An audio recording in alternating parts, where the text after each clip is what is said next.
Good evening, everyone. I call the meeting of the Select Board to order on Tuesday, January 4th at 7:02 p.m.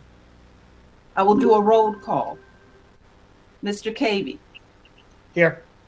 Mr. Gito, Here. Mr. Carrara, Yeah. and Mr. McCrisky is absent, and I am here. Mr. Cavey, would you happen to have a flag? I have a small one, but just in case, would you happen to show I the do. I'll large share my one? screen. Yeah. Oh, thank you so much. So let's give Mr. Cavey an opportunity to share his screen. And if you are able, I ask that you stand to salute our flag.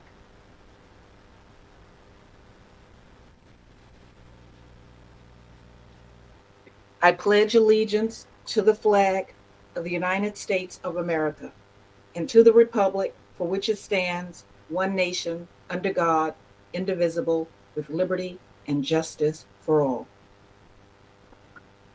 Thank you very much. And good evening to all. In compliance with Governor Baker's declaration of June 16, 2021, extending certain COVID-19 measures adopted during the state of emergency and extended until April 1, 2022, this meeting will be conducted virtually via Google Meets for those who wish to participate remotely. To join via Google Meets, it is https://meet.google.com, or you can dial in at 1-301-857-7860. The PIN number is 228-353-833#. The meeting will be recorded by SMAC cable television and may be broadcast live and may be live streamed at www.stoughtontv.org. A recording of the meeting, transcript, or other comprehensive record of the proceeding will be posted on the town's website and or SMAC as soon as possible after the meeting if live broadcast or live streaming is unsuccessful. Times are approximate and items may be taken out of order at the chairman's discretion. I will open with citizens' comment. Are there any citizens' comments for tonight?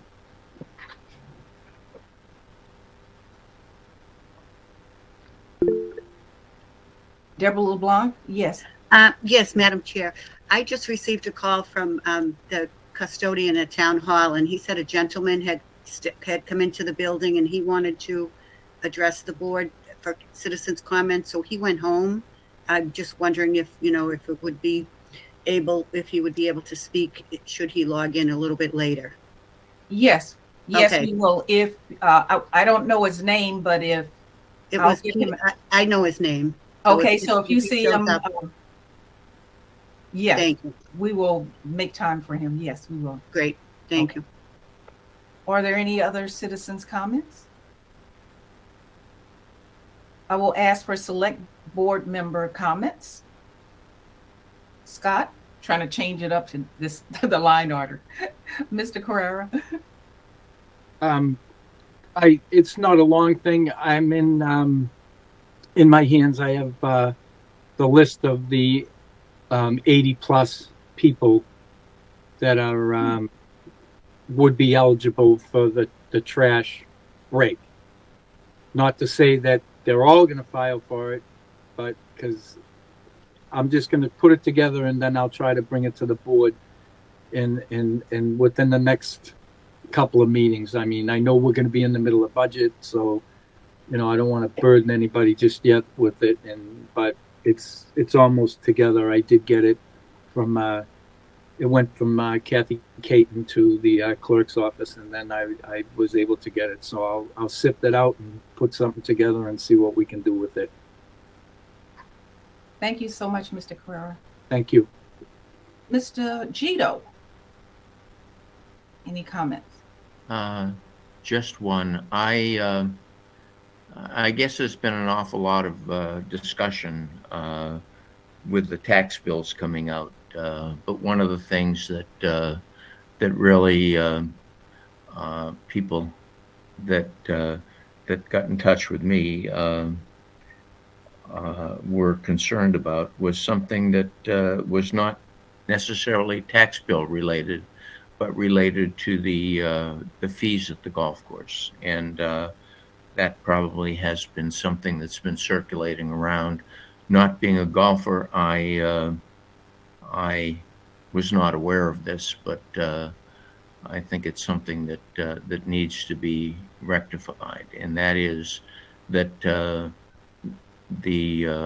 comments that I've received are that it's not appropriate for municipal employees to get such a tax a relief in terms of golf fees, and they're well by about $9 or $10 less than even the senior rates, and I mean that just seems to me that, well, maybe that's not true, but when I saw something on the website that would indicate that the fees for residents about $12 to $14. I mean, not residents, town employees, and for seniors about 20 or thereabouts. So, I mean, that seems to be a little bit tone deaf. And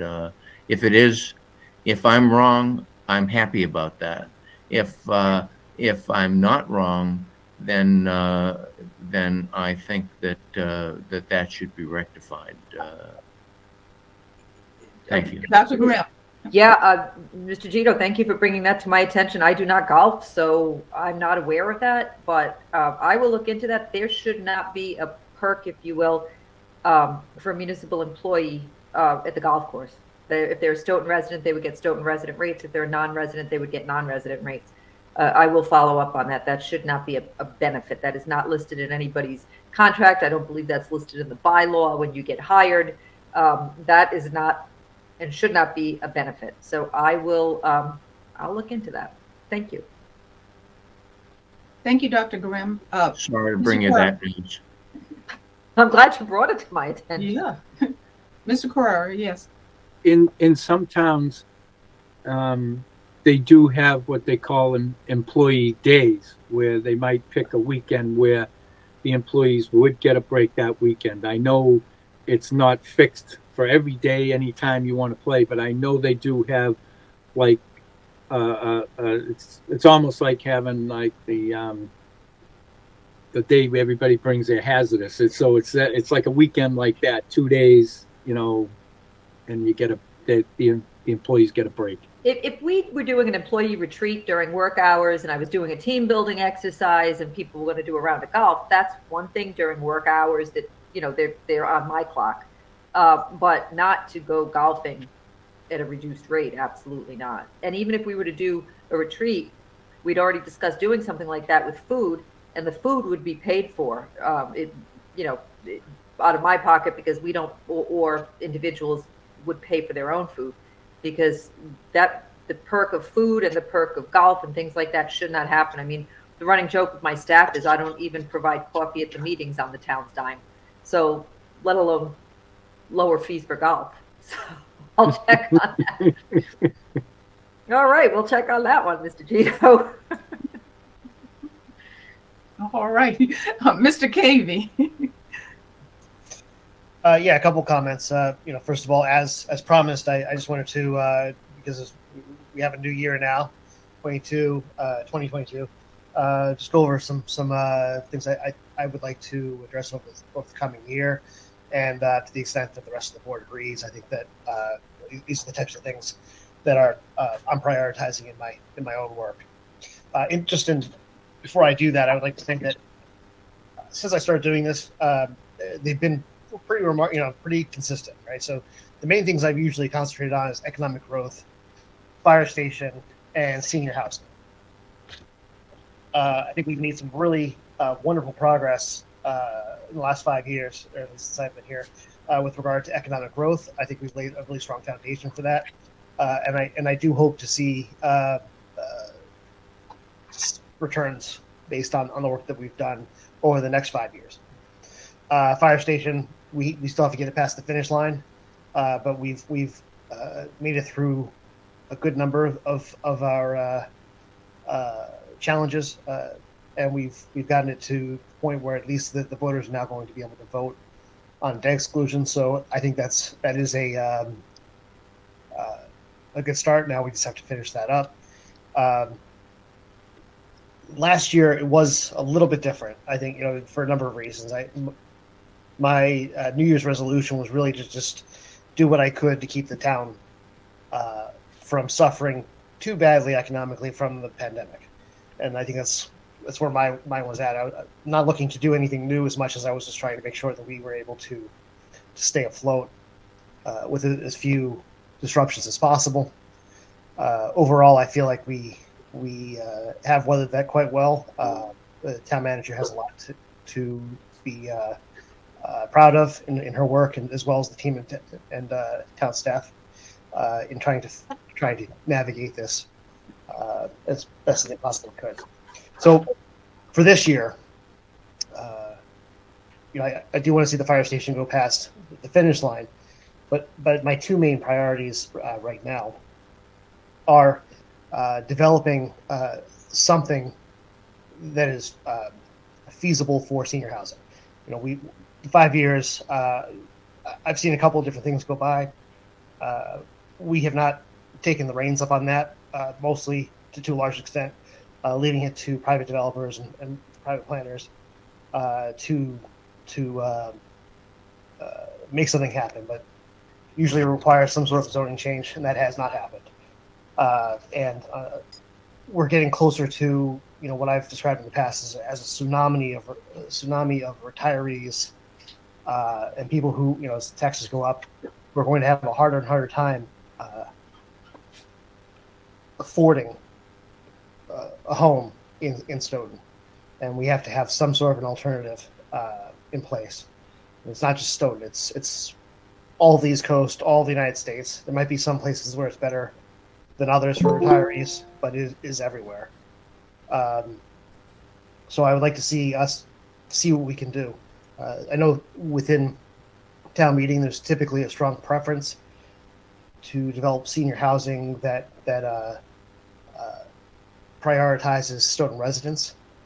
I gather from what little I've heard from attorneys, that's not legal, and so I think getting that message across that and helping people to perhaps put that argument to bed would be a good place to start.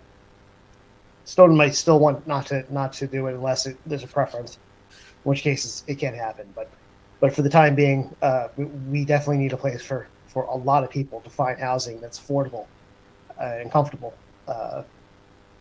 in the coming years. There's just not going to be any place for it, unfortunately. And as far as inventory goes, it also limits our inventory, housing inventory, for new families coming in, the ones that would be bringing in the kids that would then go into our schools and building up our tax base in other ways, who are maybe the start of their careers or in the middle, for whom paying additional taxes would be more comfortable, perhaps, rather than have people on fixed incomes paying a large share for services that they don't currently use, which would, in this case, usually be our school system. But there's other things to look at. Senior housing is something I would really like to tackle in a meaningful way in the coming year. And the other one, which I think much more obtainable in the short term, is town meeting process improvements with regard to how the select board interacts with town meeting, which usually happens through the rules committee and through the finance committee. I'd really like to put together a process with those committees, with the town moderator, to make this a very friendly handoff and have them be able to do their work to the standards that they hold for themselves to, with as few disruptions as possible. And there might be still some limitations on what's even possible, but to the extent that we can make things better, I want to make it better, especially for myself as for the finance committee. They can be very, very difficult sometimes to work with, but their role is so critical to the security and health of our town's democracy that I want them to be able to get what they need as much as possible. I want to help them get there. We can quibble later, but they need to be able to have the infrastructure for getting the information they need. And so I want to put some time and effort into doing that. Sorry to be long-winded. I appreciate everyone's patience in this, but those are the things that in 2022 I want to see at least started. Thank you. Thank you, Mr. Cavey. Can we comment on anything there? Yes, Mr. Carter. I agree with Steve that senior housing would be a great thing, but it's very unfortunate that the state controls a lot of that, and I'd like to see if there was a way that we could foster it to service people in town that are in a single family home and they want to get out and maybe be with their group and not have to pay the heavy thing. Then it opens up for a younger family to come in. But with the way the federal government has made this, we call it senior housing. It's not anymore. It's for substance abuse.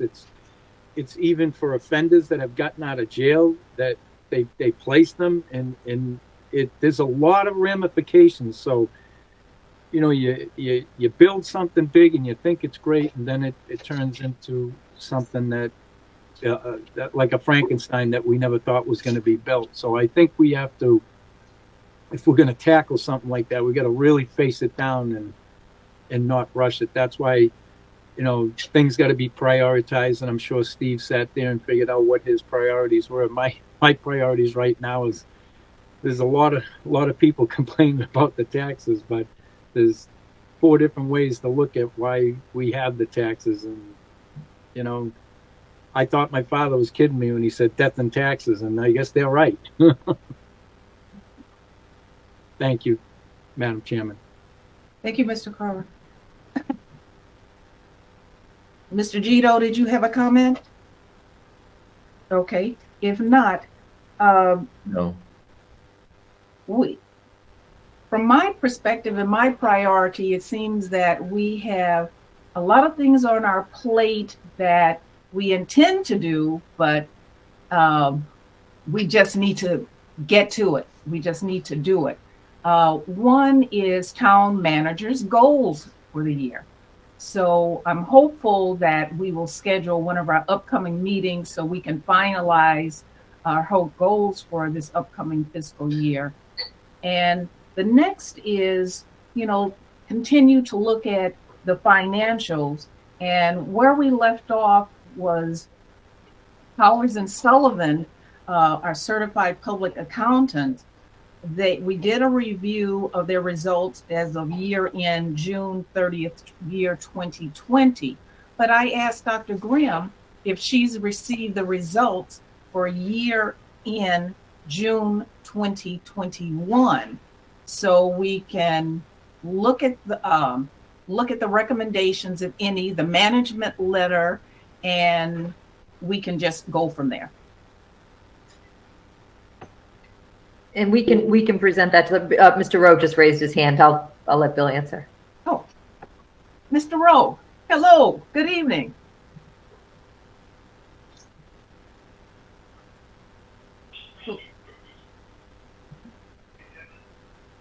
Mr. Rowe, we can't hear you. We'll give you a second to chime in. Sorry about that. Hello there. The priority right now for the auditors is to deliver the audited financial statements. The management letter usually comes later on. We'll probably need the audited financials for the borrowing. that we intend to do in February. But they think they can have the audited financials by the end of January. So That's right around the corner. they need a couple more worksheets. They need to do some grant work, look at some of our grants, and we should be pretty well set. Great. We look forward to those results. Anything else with that? Well, Ms. Chairman, I have in the past sent a lot of things forward as to things that I would like to see done. I'm not going to go through them now, but I will raise them again as time goes on. Thank you. I agree. And we bring these things up time and time again, like the multi-year capital project plan where Dr. Grimm, she is going to present that to us within the next month or so. And then we'll have the audited financial statements. We'll have the audit results as well. And we'll have finalized Dr. Grimm's goals for the fiscal year. We're moving in the right direction. With that, moving right along to town manager comments. Dr. Grimm. Yeah, I just want to take a quick second to address a lot of the questions that are going on with the tax bills right now. And just address briefly the concept of a reval and what that means for a tax bill. And I know from the standpoint of the public who receives the bill, all that person sees is my taxes went up dramatically. And I know the Board of Assessors explained this when they came in to set the rate. And I did put a post on my Facebook page about this. The town does not see increased revenue as a result of this. We don't have more in our budget to spend. This has nothing to do with our spending. This is a every 3 year state mandated reval. So every community goes through this every 3 years. And ultimately, the most our levy can ever go up is 2.5%. And that doesn't mean that every year, even in a non-reval year, people go up 2.5. If we have more businesses come online, whatever it is, it disperses that 2.5 across the total levy. So some years people say, well, it's a 2.5% increase. Some people might see a 2% increase across the board if we have more commercial businesses come online, for example, because we have a commercial rate that pays a little bit more. In a reval year, the property values get adjusted. The rate per the mill rate, they call it, the rate per thousand sometimes even goes down. But ultimately what happens is the total levy stays the same. It's how it's proportioned out. And unfortunately this year, commercial values did not go up and in many cases went down, which meant that the greater burden of the total levy ends up on the homeowner this year. And the more your property value went up against the median increase, the more of an increase you'll see.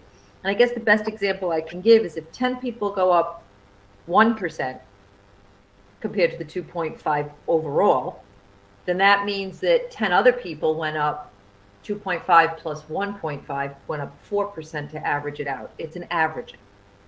So some people might say that their bill went up 4%. Other people might say that it went up 2%. Some people might say it went up 1% if their property value didn't increase.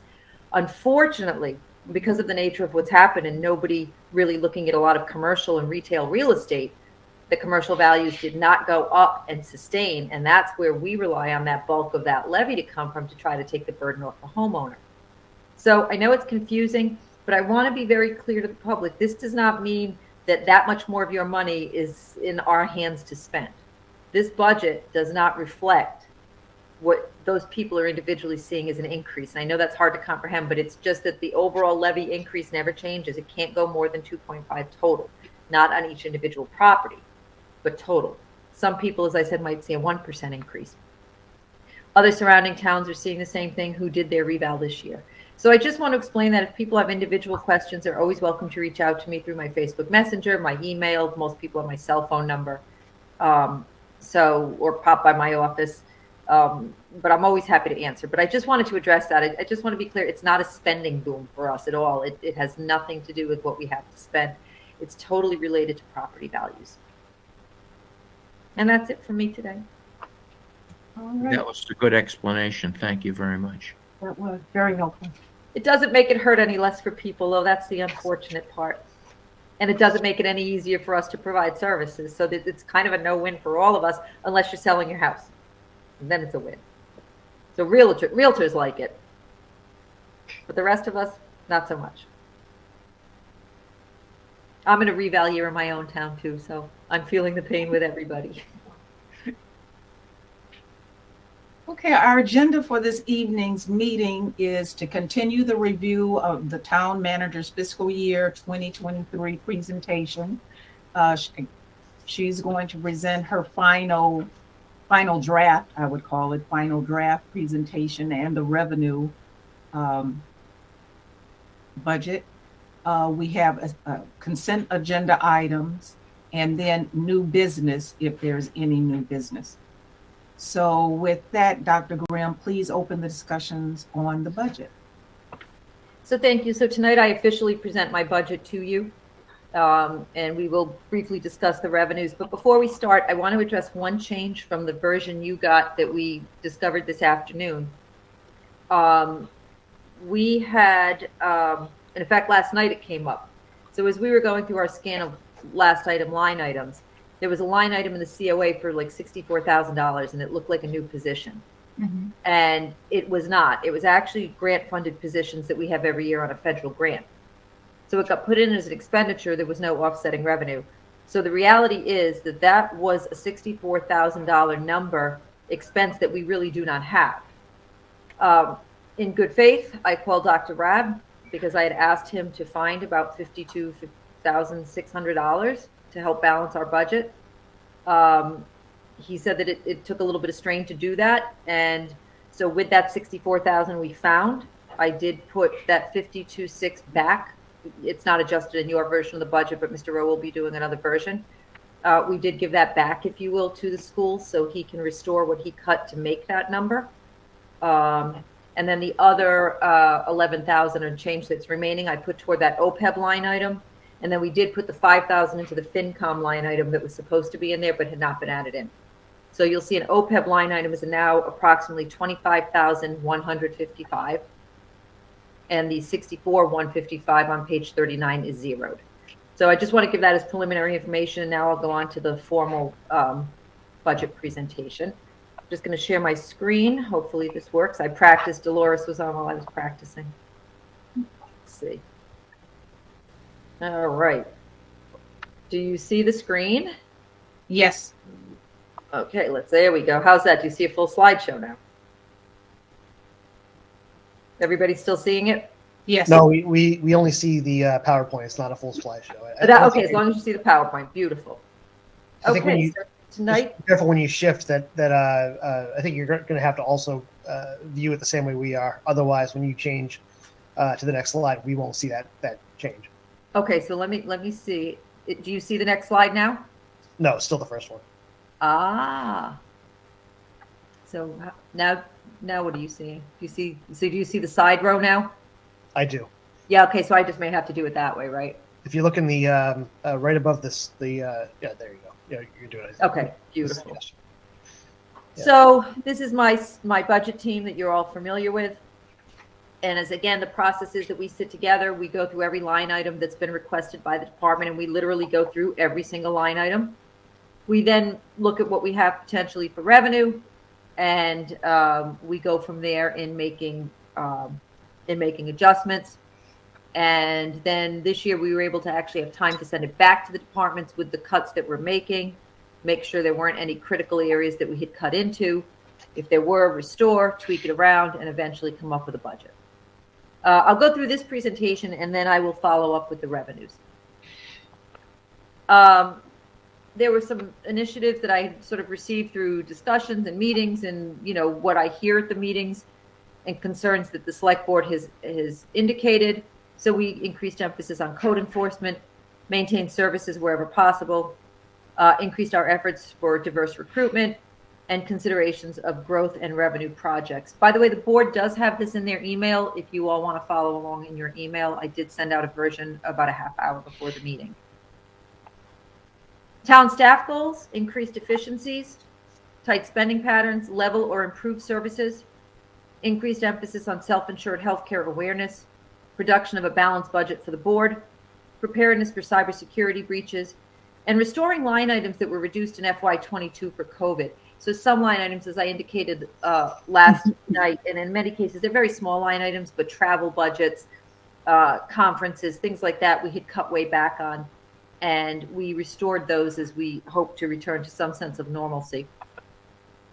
And then I added in here the town manager's goals. So my goal was to present a balanced budget. And when I came in the first year, when I actually walked in the door, there was a $5 million gap in what had been requested by departments and what we had for revenue.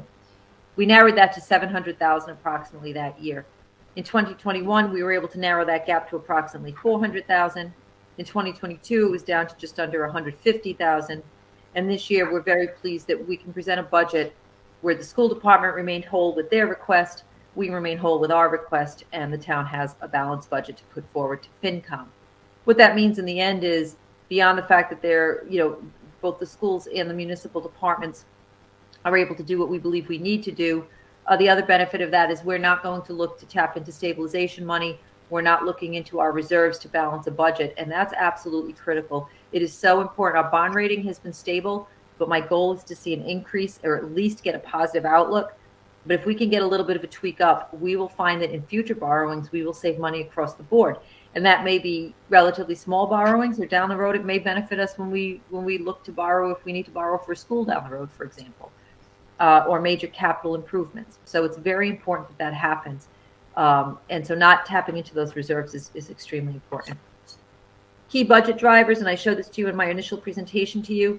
Norfolk County retirement, that is not a discretionary cost. That is what we have to do. Healthcare increase, that's contribution that we pay toward the employee and that the employee pays on their percentage. It's 2.5%. Debt service includes the increase of 35%, an assumption that if this were to pass at referendum, the town budget would absorb 35% of that, and you see the increase in there. No enterprise funds needed subsidies this year. We also looked at an increase in growth based on calculations from the last 5 years. We can talk briefly about this in the revenues. There was nothing earth-shattering that tweaked it significantly higher, and there was nothing to indicate that we're going to be off of our numbers. Our permits and our building the year before were about where they should have been. They did not drop off dramatically because of COVID. So the January numbers that come on the rolls should be consistent with the 5-year average. Salary adjustments up and down resulting from now settled contracts. Reduction of salary costs overall, still from the historic 2.5 increases that the town used to have. We did have to account for a significant increase in advertising costs and an increase in the regional school cost. Structural and efficiency changes. We did create the Department of Auditing and Analytics, and that is Sue Herman. There was not a salary increase related to this. This is a title, a better and more appropriate title, and also broadening out the scope of what Susan looks at. She will do operational audits, workflow audits, internal fiscal audits, an analysis of bonding and debt service, and oversight of the Healthcare Reserve Fund, which also includes our commitment to health and wellness education. In that department, there is a stipend for a health and wellness coordinator. As I indicated, rather than hiring an outside part-time employee, we have somebody internally who has started this work and would like to do more of it. And that would be a stipend for her to continue that work and grow the program. That was a $3,000 stipend, and the reward financially for having healthy employees, beyond the fact that there's less days of work lost with healthy employees, there's also less of a burden on the healthcare reserve. And of course, we actually want people to be healthy. Other structural and efficiency changes. We put routine purchases into the general fund where we could, and primarily that was in the fire department. Things that we buy annually should not be capital borrowing. And we were able to do that within this budget and still be balanced at the end by adding, it's about $72,000 or $80,000 of purchasing in the fire department primarily. We increased the advertising budget in HR to accommodate the diversity efforts. And we created a part-time secretary, as we discussed last night, for the finance committee, primarily to do their agendas, post their minutes, help coordinate their meetings during FinCom, the committee meetings, the subcommittee meetings, and basically work between the moderator and FinCom to coordinate those. A little salary note, non-union increases were set at 1.75 that reflect the average of the labor raises. Adjustments were up and down contracts were settled. In some cases, there was longevity rolled in. So some numbers look higher than others. Some people actually dropped because of the way the contracts were spread out over 3 years. I did propose a raise for the Cedar Hill Golf Course supervisor. The subsidy went from $80,000 to $0 over the past 3 years. And the golf course has several $100,000 in surplus right now. Additionally, I did look at comparables. The position is pretty dramatically underpaid right now for comparable positions. That does not impact the operating budget. And we adjusted for an office manager, as Mark Tisdale mentioned to you, in development services as that restructures. Key departmental adjustments, just the select board, there's a number that makes it look a lot higher, but it really isn't. It's just putting the ICMA dues in the appropriate departments. The town moderator, we did add $3,000 for temporary wages per the request of the moderator. A lot goes on with town meeting, and he certainly does need some assistance with temporary wages. And if we have to do more virtual ones, it really becomes challenging. Departmental adjustments, there was an increase in another payroll line item. The board voted that they had the ability to give a performance bonus if I met my performance standards. And that had not been budgeted for last year when the board did this. So we wanted to be sure that it was in the budget so that it was very transparent that it exists. Reduction of consultant fees. Typically, I don't do any particular consulting that's directly related to my role as a town manager. So it would be more appropriately put where it needs to be. Again, the removal of the internal auditor. This position is far more than simply someone who answers to me on a couple of numbers in departments. It's a far broader role with much more guidance and director level thought. The overall change was minus 18.21%. And that's predominantly because of the pulling out of the internal auditor. Finance committee, again, we added $5,000 for a part-time secretary. The town accountant, there was an increase in temporary wages. Mr. Rowe has indicated that he needs a little more assistance. He's a very lean department for the amount of work he does. They process everything, that involves both municipal and school in those offices. He and Mary Jane and Ed are our full-time employees. They make sure the warrants are out, all the bills get paid. But there's a whole lot of other work that happens in that office, as you all know, getting things ready for auditors, reconciling, working with working with the state, and making sure that DOR and all of our numbers are appropriate. So he asked for an increase in temporary wages, also an increase in consulting fees in the event that he does need some outside consultant work. Overall change was about a 3.3% increase. Again, the Department of Audit and Analytics, there is no salary change. It's a title change. $3,000 for health and wellness education program. That would be the stipend for a person who's begun work on this. And that's the overall change as a new department and a $3,000 increase, if you will. Information systems, you will see an increase in IT. I forwarded you, per Mr. Gito's question, a list of services that we're currently providing through IT and software platforms that Trish purchases. The primary increase right now is in cybersecurity. I know the board has talked about permitting platforms and cashier platforms. Again, as I discussed last night, we will be sitting to meet to talk further about what the needs are townwide for these computer uses and what is the best way to go. I don't want to arbitrarily just buy without a plan, but likely these will be over $50,000, which means they will be capital, and you will see them on a town meeting warrant. Centralized purchasing, the biggest increase was in the contract for our copy machines.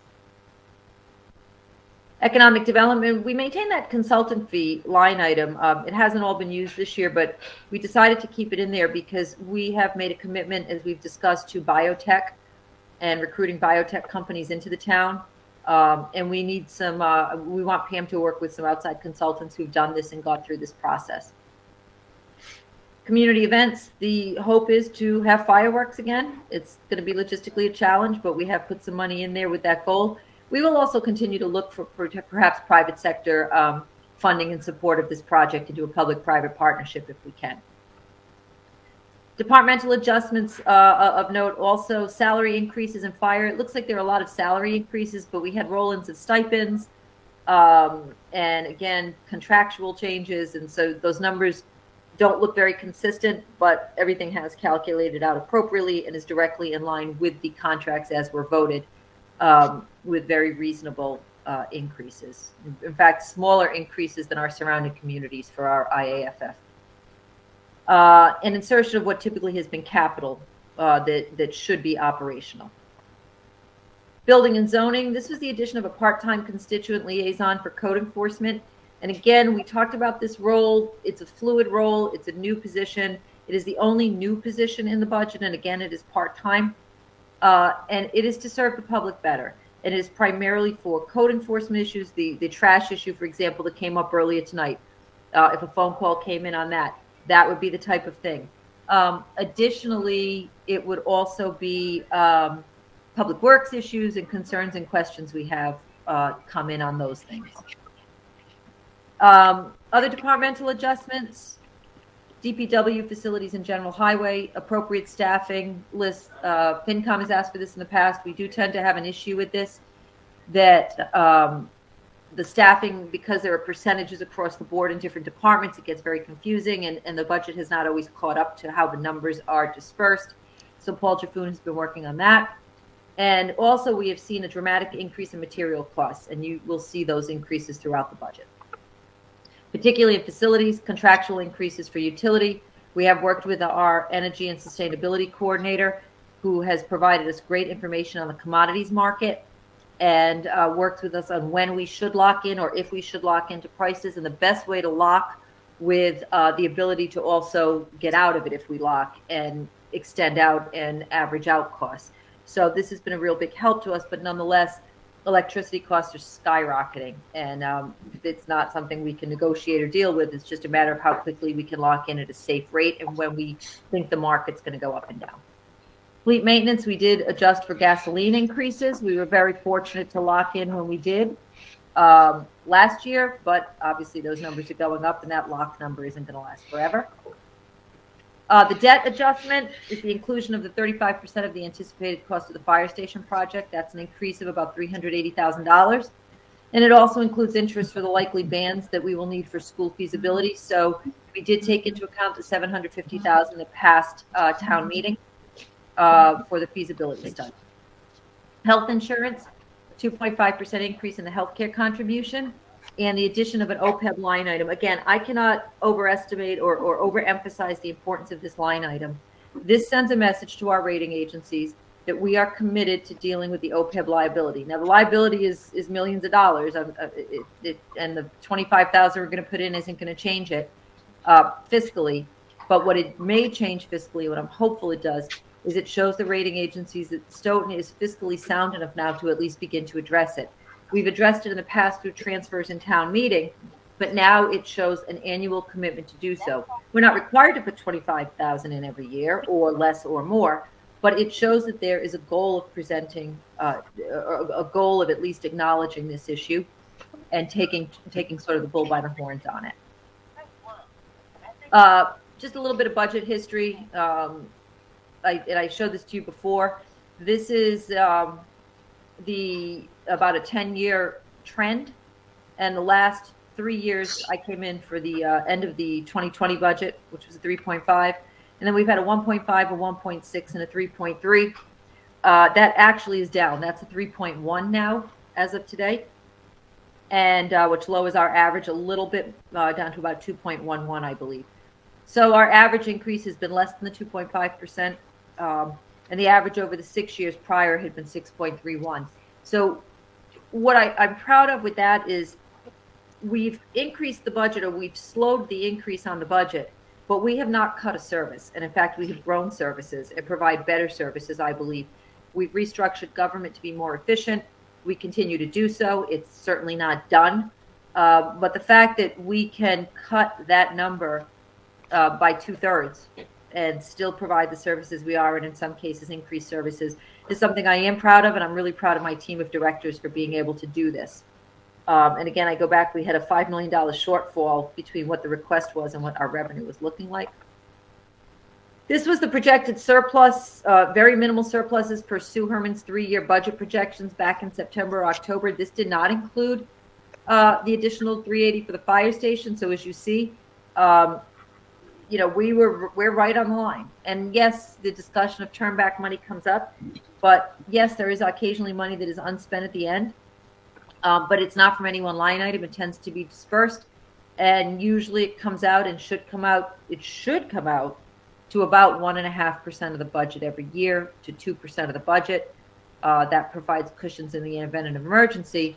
And the other thing with that turnback money is, we use some of it for free cash to buy things, but the reality is that our unrestricted fund balance right now at $5 million is about $3 million less than it should be for an extremely healthy community. And again, this goes back to the emphasis in my goal to try to really work on this bond rating. If we can get that, if we start looking at the OPEB and we can get our unrestricted fund balance up a bit more, we really realistically could have a shot at an increase in our bond rating, which would be tremendous. Finally, just general information about this budget. There are no one-time budget fills. The only thing that could arguably be a one-time is the subsidy to the public health, because it is coming from a CARES line item. It's an ARPA funding subsidy.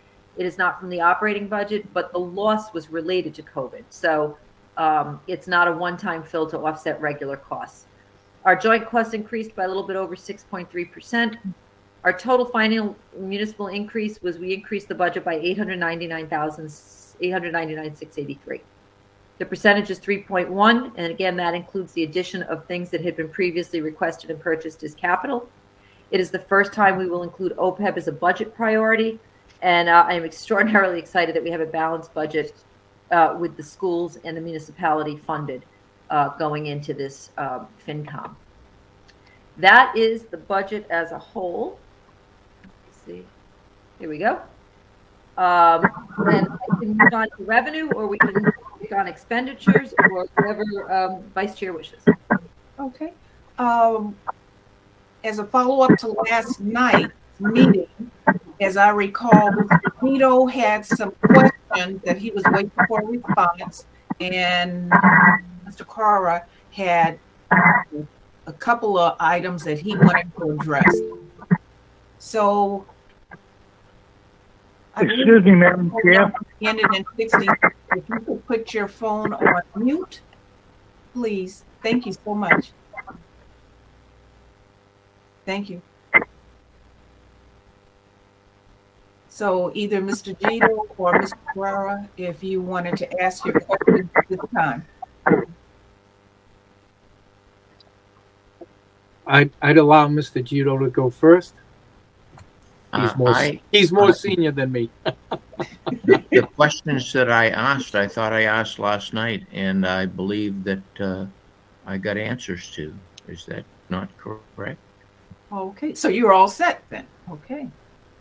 At this present time, I am. We're going to have another meeting next Monday, I believe, That is so true.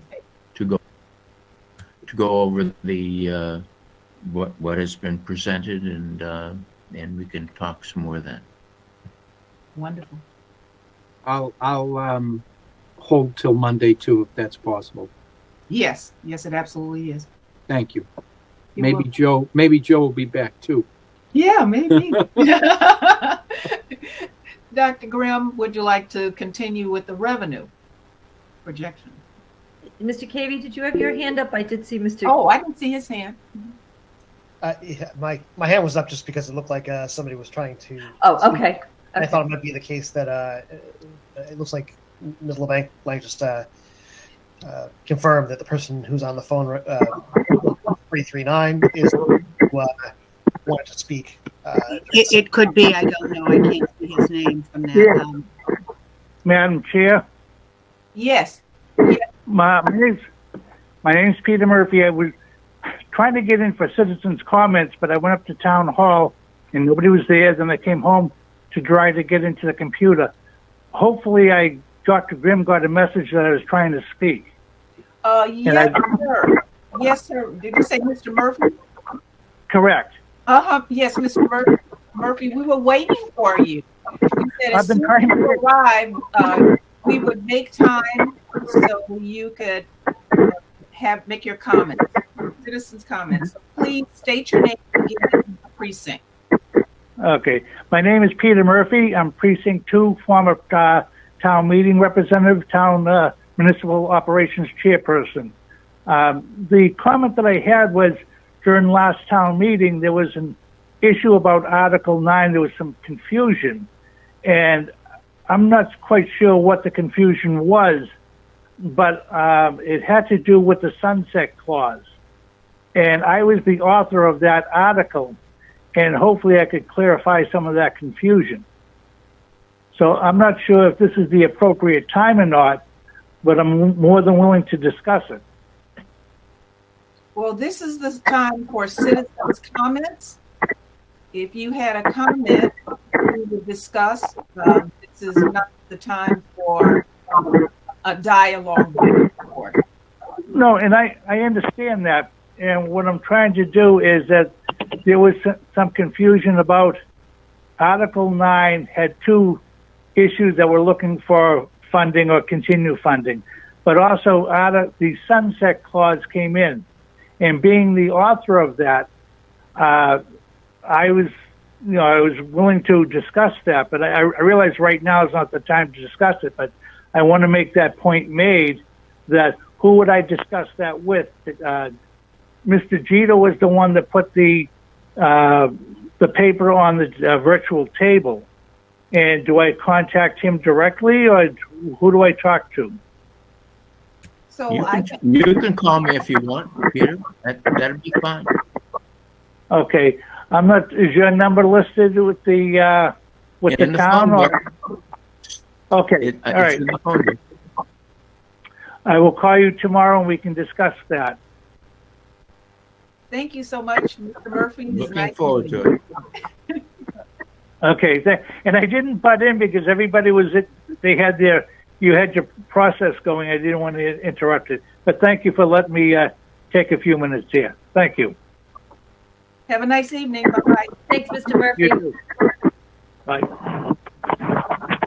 Back to you, Dr. Graham.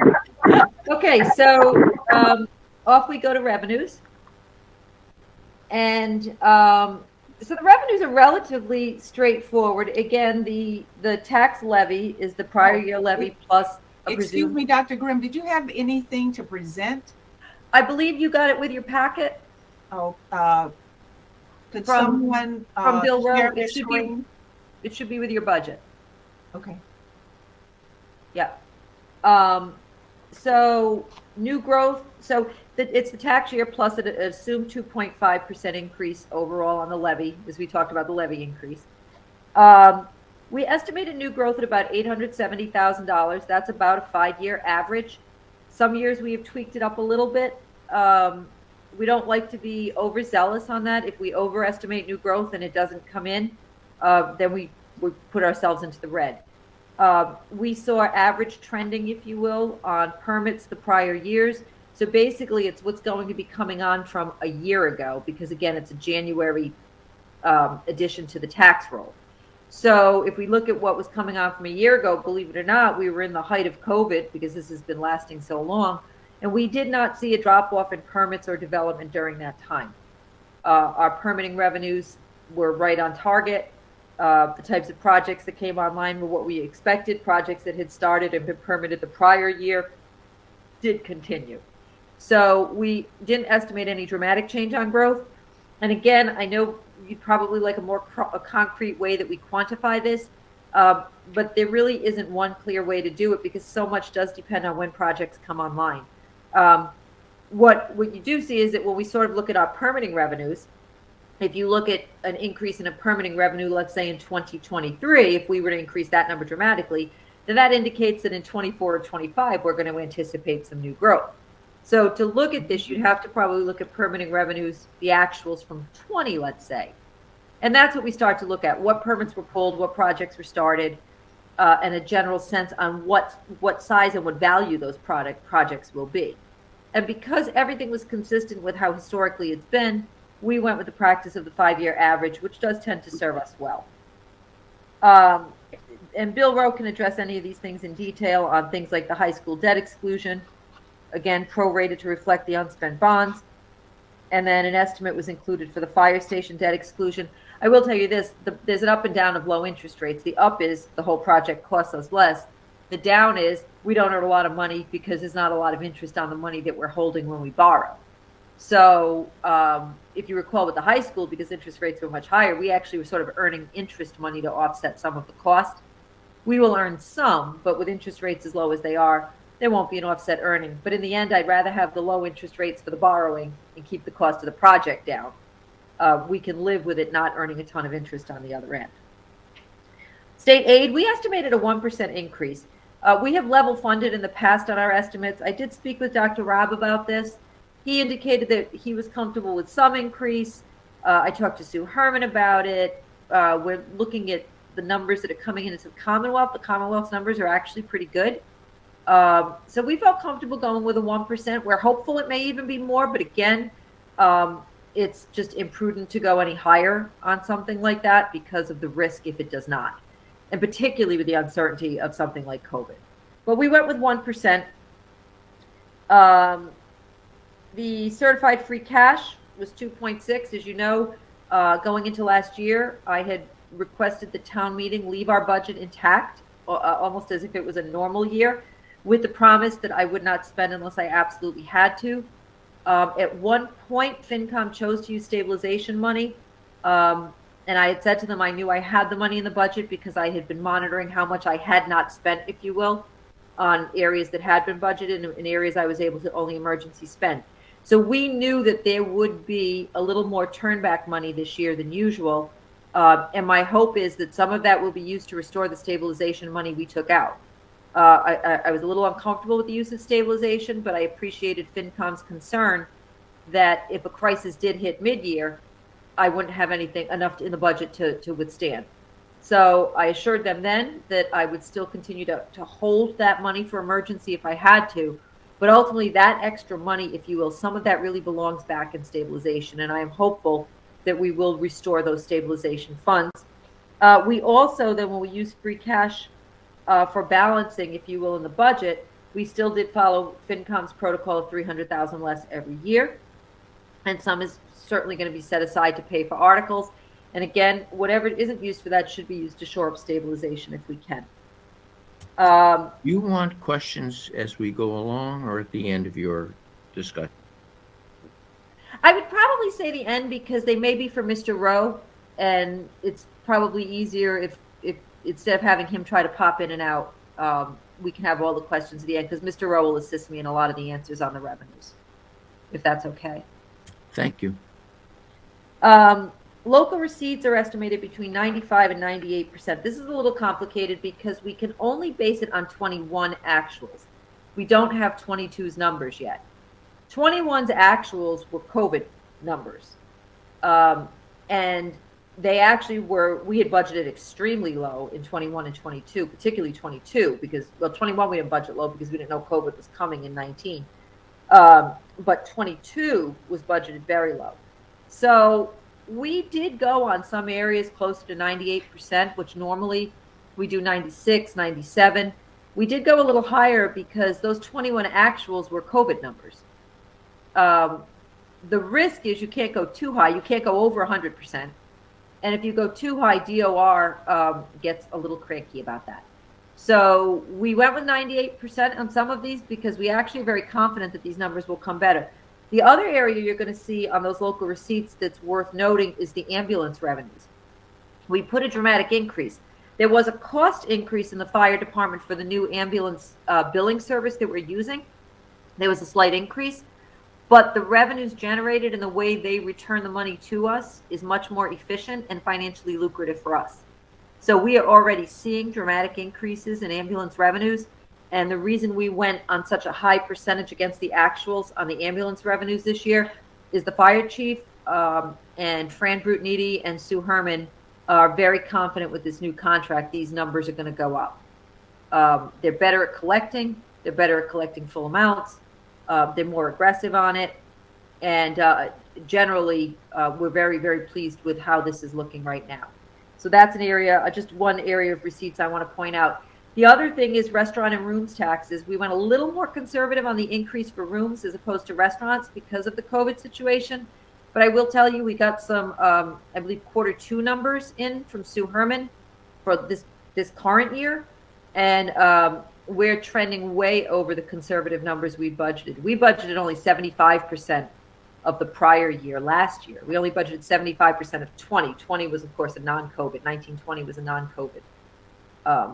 or budget. I'm losing my years. They're beginning to blur. COVID years are blurring. But we budgeted only 75% because we were very concerned. Last year we made that number, barely, we did, but then the numbers coming in now for the current fiscal year for 22 are looking very, very good. Our rooms tax is actually outpacing what we expected. We're well outpacing what we expected. So I'm very comfortable now with going with the higher numbers on the local receipts on these. We were again, room taxes were a little bit more in flux, but the restaurant numbers are doing very well as well. Part of it's the nature of the restaurants in Stoughton. We have a lot of fast food and a lot of takeout. And so when there was no sit-down dining, we were able to withstand. A lot of our restaurants withstood. We also did some small business loans to help keep people in business. Pam McCarthy worked with we switched the CDBG money over from the facade work, and we're able to do a shift to small business loans that we were able to do to keep people afloat. That benefits them, but it also benefits us as a community if they're a restaurant, for example, where we get a meals tax back. So that was a great investment, if you will. The overlay allowance is estimated at $750,000. Again, we don't know what those abatement numbers are going to look like. That's a relatively safe number, and we are comfortable with that. The snow and ice deficit has been estimated at $400,000, again, based on a 10-year average, with a total available revenue of $112,360,391. We are pleased to say with that number that the budget is balanced. And that is the revenues in a nutshell. And I asked the Bill be ready to jump in because I know there are going to be questions on revenues that I'll have Bill answer.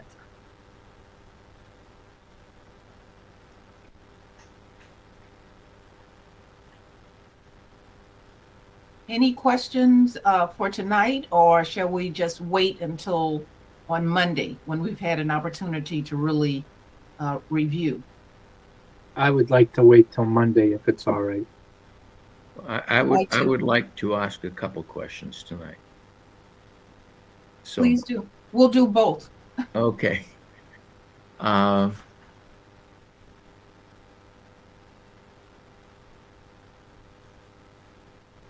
Having a hard time turning pages here.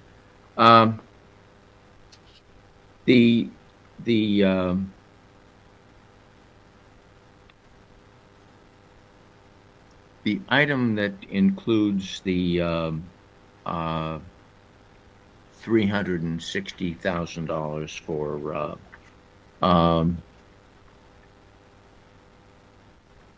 articles and the 2,600,000 for certified free cash, and the $3,066,000 for set aside articles.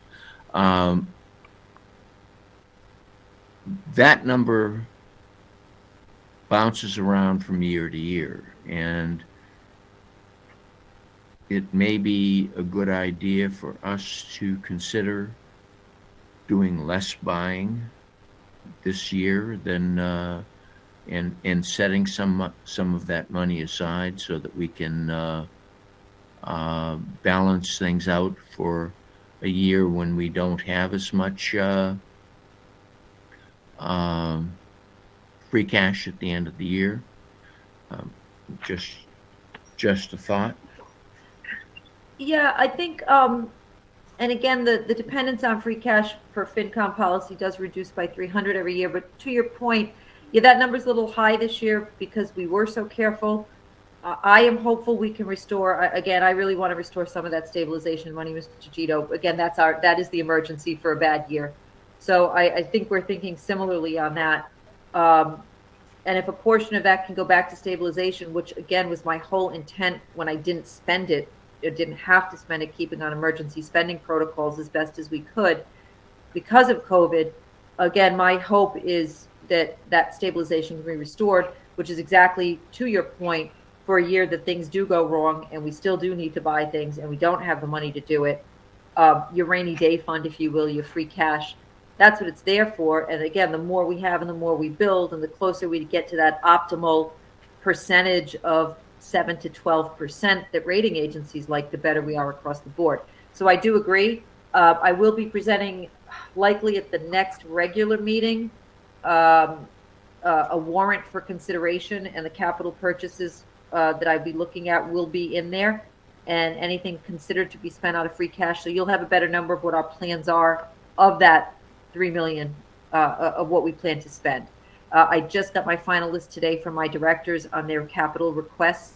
And these are the smaller capital items. Again, these are the snow plows and the trash trucks. I say smaller, but not new buildings.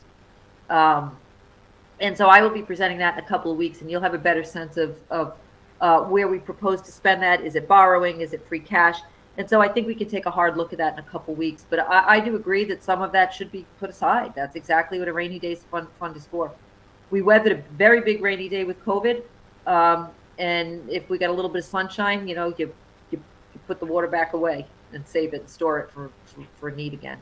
So the other question that I have is on the property tax growth analysis. Mhm. I mean, I have no idea what's going to happen in the future. I hope it's a good one. But the growth numbers seem to reflect a change in what the cost of construction is, and as well as the activity that's going on. And I guess I'm not sure if how that's all going to translate in the future in terms of what happens next year, in the year after, in terms of, are we going to continue to have the same rate of growth as we've had? There had been a lot of money just in people's pockets, and I don't know how much of that has been used up, and whether or not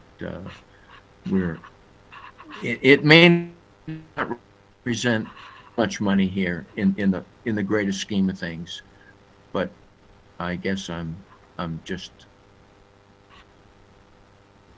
you look like you're trying to be conservative. I don't know whether you are. That's, I guess, the question. So that's a good question. I think we are relatively conservative. I don't think we are unrealistically low, but I would be concerned about going any higher with some uncertainties that are out there. What I will say is, with interest rates down, as much as material costs are up, the interest rate on construction loans is offsetting a little bit of that. We have not seen a halting of construction because of the economy right now. On the projects that were already underway, the only one that's had a little bit of a halt, and that's waiting on some zoning things, is the Malcolm Parsons, but even that has seen some progress. Generally, the permits that we're seeing for the growth are traditional projects that are continuing to go. They don't seem to be negatively impacted by the economy. This year's number, I'm comfortable we're in that range that we want to be with the 870 figure. I am hopeful that in 24 into 25, we will see large growth because of things like the Park Street sewer going in, a hotel that we believe will be coming in. That type of growth I'm very hopeful for, but I wouldn't want to venture a guess a year out on that because of the uncertainty that we do have right now. But for what we're looking at for this current upcoming fiscal year, based on what's going to come on in January, on the rolls in January, we feel very confident with the progress on those projects that had been permitted, that that's a reasonable number, and there's no reason to go against the 5-year average at this point. Okay, I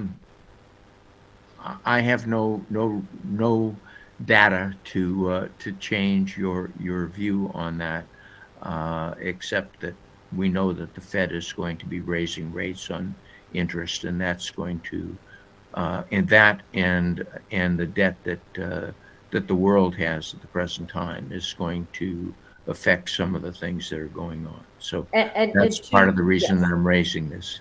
Yes, and to your point, that's why I wouldn't even want to venture a guess on next year.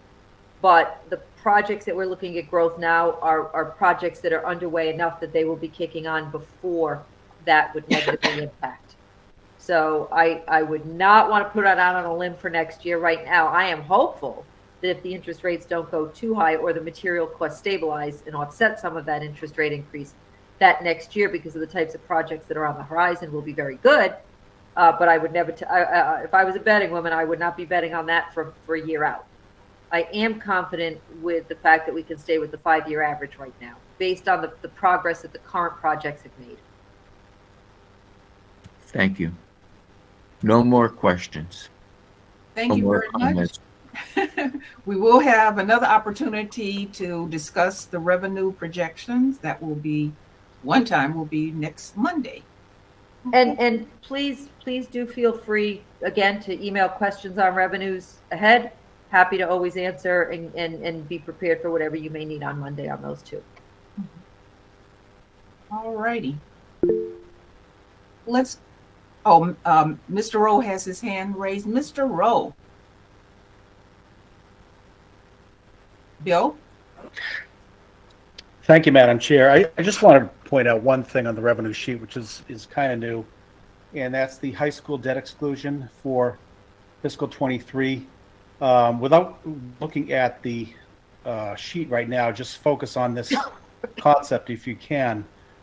We get questions all the time. What if we have money left over in that high school project? Do the people get a break on their taxes? And the answer is yes, they do. So let's say we have a project, an imaginary project for which we issue a $50 million bond. Mm-hmm. The actual cost of the project comes in at $49 million. So what happens to that excess proceeds of $1 million? So what happens going forward is 1/50th of the interest expense, the annual interest expense, is non-debt excluded. So that's why you see that number, and I believe it's on page, the detail is on page 4 of the packet. That's why you see that number is reduced from the 22 number. So if you have a bond issue and you have excess proceeds, the excess proceeds, the numerator divided by the bond issuance as the denominator, that amount of annual interest expense is non-debt excluded. That's all I wanted to say for now. Yeah. Thank you so much, Mr. Rowe. But can you break that comment down just a little bit more? So what is the mechanics? So you take out a 30-year note to cover the cost of, in this case, it is the high school. So you don't use the total amount that was the value of that note. Okay. So then you have that surplus. So how does the surplus get back to the people, to the residents? You don't lower their tax rate. You don't, I don't see any extra money called other on my tax rate. So how does that come back to us? I guess that's what I'm trying to understand. So normally the tax, the total levy, Deborah, would go up 2.5%, yes, plus the new growth, plus the yes, amount of the exclusion. Yes. So now in that scenario, if we have a $50 million bond, we have $1 million left over. Instead of 100% of the interest being debt excluded, only 49/50ths of the interest would be debt excluded. Mm-hmm. The other 1/50th would be a reduction in the levy, in the total levy. Mm-hmm. Yeah, again, like Dr. Grimm said before, it doesn't necessarily mean that people are going to see it in their tax bills, but the total levy has to be reduced by that 1/50th of the interest expense, not the principal, the interest expense. Hope that explains a little bit. Yes, it's the interest expense and not in our tax bill that we could see. And I think that's one of the things we don't talk a lot about is, on the front end or in the middle of a project, we talk about, hey, we're coming in under budget, but we don't put a value on that under budget amount. So we can feel happy. I think maybe that's one of the things that we should do more of, because we strive to not estimate high, but a little bit higher so we can have some wiggle room. And then when we come in under, we say we came in under, but we don't put a value on that. So, and I Right, believe, Mr. Rowe, I believe you may have indicated to somebody it was at like an $8 or $10 savings per household. Is that the number approximately on an average? I'm not sure if I did that calculation. Okay. Maybe I can't remember. Yeah. Okay. I want to say that it's a few dollars per household saved every year.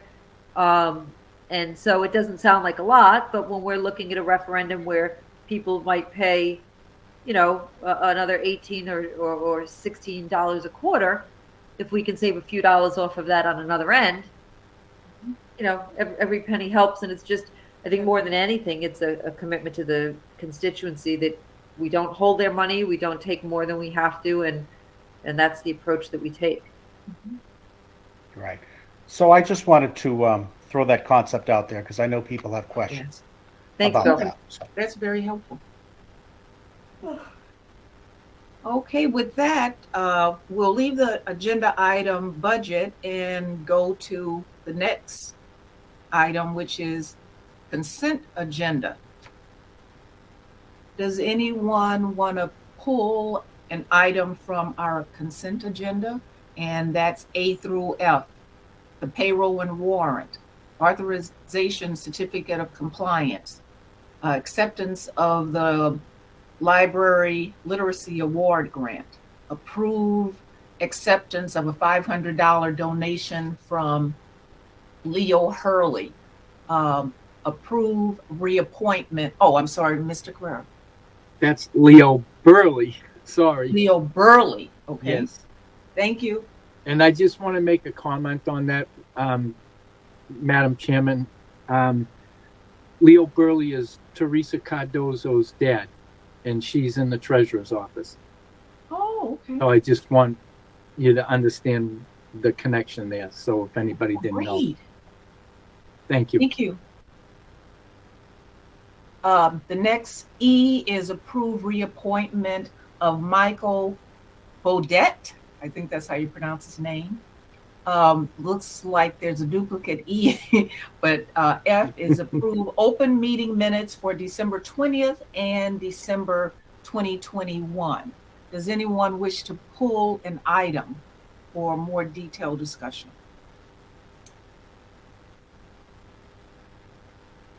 Motion to approve the consent agenda items A through F. Second. All in favor? Mr. Gito, Yes. Mr. Cavey, Yes. Mr. Carrara, Yes. and I vote yes. Next, is there new business that anyone would like to discuss? Have we, he raised his hand. I was also wondering if there was any updated information regarding Mr. Hill. So, Mr. Cavey, you raised your hand. Yeah, actually, I was going to update on Mr. Hill's current project of getting qualified as an assessor. I think if I recall correctly, we gave him until the first regularly scheduled meeting of 2022, which is tonight, to complete that. And just to give you guys the history as I know it right now, though I got in touch with somebody who was able to help me, view behind the screen a little bit. It was actually Mr. Rowe has access to was able to reach out to the DOR and to confirm that he, at least as of this afternoon, had not completed those courses, that he was up through the 5th module out of 9 as of this afternoon. I think he completed the 5th one last night, which left him with 4 to complete today. I reached out to Mr. Hill shortly before this meeting and wasn't able to reach him over phone, but he texted me saying that he had completed all of the courses and that we should be receiving an update to confirm that. I will reach out to the Department of Revenue tomorrow, probably through somebody else like Mr. Rowe or somebody in the assessor's office, to confirm that that's complete. And if if it is, then our work here is done. If not, then we'll be, I suppose, advertising for somebody for that position. So I'll get back to you all through email on the information I'm able to track down. Mr. Quarles. Madam Chairman, do you want to entertain a movement if Mr. Cavey comes back where we could move forward or not move forward on his email, or do you want to wait till another meeting to discuss it, or do you want a motion if there's a failure someplace?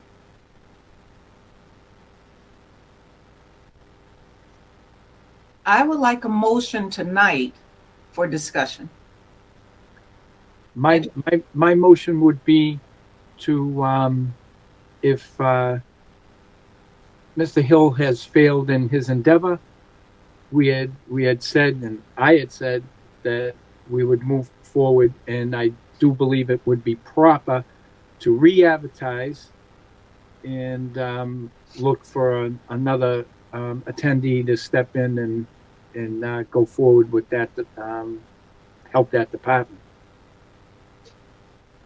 I mean, it was a shame, the letter that we received, and I'm sure the town manager wasn't happy with it either. And there's some other angles that entered into it too that we should address. So I was. Do I get a second? Okay. Oh, go ahead. Yeah. Sorry, Steve. Yeah, no, I'll second that. I do want to make sure that I'm understanding, because there's a little bit going on there. Just my understanding of your motion is that if he has not completed the work per the DOR, then we would advertise for the position. That's my understanding of the motion. I second that. Yes. So just for clarification, if he hasn't completed the course as of tonight, because it will be date stamped, I do believe. So is that what you're saying? If he has not completed as of tonight, then we had, as I recall, and I can go back and check the meeting, we had asked that he complete it before, and it actually was Mr. Gito's motion, so he can might be able to recall better than I do. But if I remember correctly, the motion was that it had to be done before the meeting tonight. So if it was done before 7 p.m. when we started, then I would say that is it accomplishes what we asked him to do. If not, then if it's any time after 7 o'clock in the afternoon or in the evening, then I would say that does not satisfy what we requested. so then that what that lends us to is we have a motion on the table, we've seconded, and let's vote on that motion. Mr. Gito? Yes. Okay. Mr. Cavey? Yes. And Mr. Carrara? Yes. And I vote yes. Okay. So we'll revisit this topic next week and look at the dates now and all the criteria. All right. Are there any other topics under the new business category?